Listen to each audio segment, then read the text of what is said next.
Cook here, the author of Sex, Leadership and Rock and Roll. Ta-da! We do wonderful conferences and events based on this book. I'd like you to have a look at some of the examples, which are both intelligent and really quite enjoyable.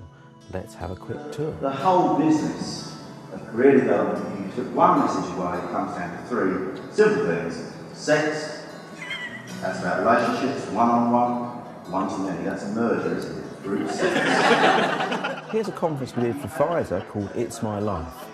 It was focused on career development, getting people to take control of their own careers and life, and this was a session we did at the end of the month-long of events. Yeah, I mean, she said, how's it have networks? I sat in that meeting and I got a few contacts out afterwards that were really useful to help us run world tour. So, I mean, just actually assuming that 5 phone calls and you can get to where you want to get to really does work. So I came to see that, but also to see your thing. So I'm reinforcing that one. If you want to have a career, you have to be good at relationships, whether you're a shy introvert or an out there extrovert. Here we have Unilever at their Food Strategy Conference in Rome. Now this is the after-hours team build and jam session after all the intellectual material has been dealt with.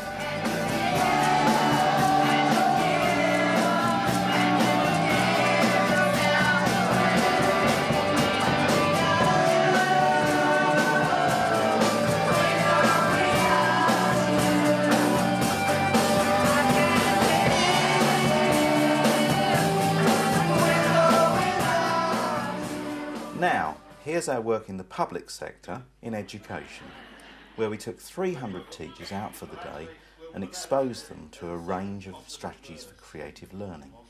Let's take a look at some of the participation here. All in all, it's another brick in the wall. We need something like that.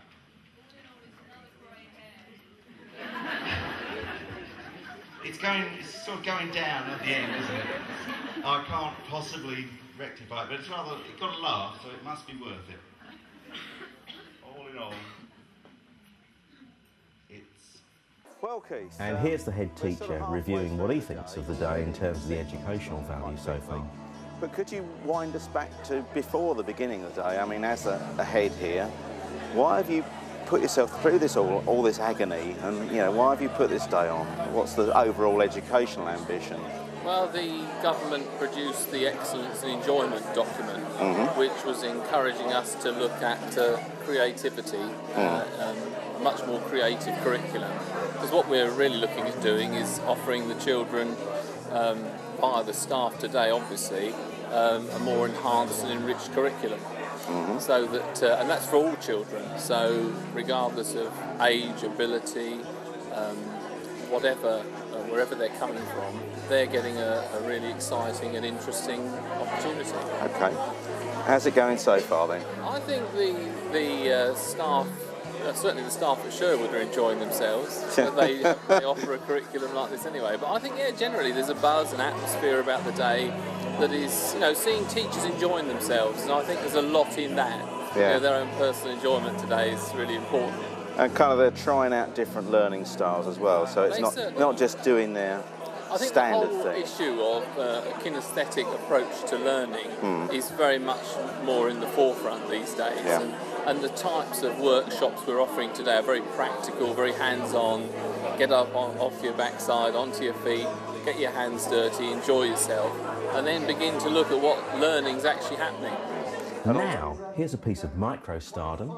This is John Otway performing with me at Pfizer at the conference on career development in the sort of after-hours session, doing a famous hit, not one of his. You ain't seen nothing yet. Oh my God.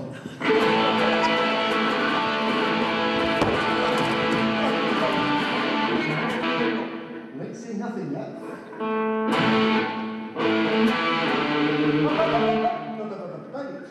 You just ain't seen nothing yet.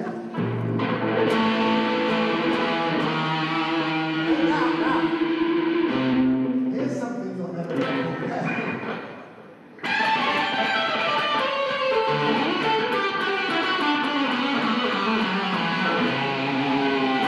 And finally, here's a piece of our work on TV. For all the knee-jerk initiatives to make teachers relate to pupils on a level they're comfortable with, there remains a gulf of misunderstanding. Yet the answer has been with us for 50 years, ever since little Richard pounded out a wop-bop-a-loop-bop, a wop-bamboo on his old Joanna.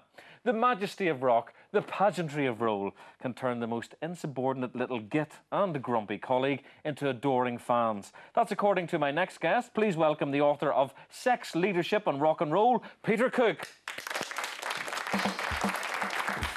Right, well, good to see you. Glad to see you there.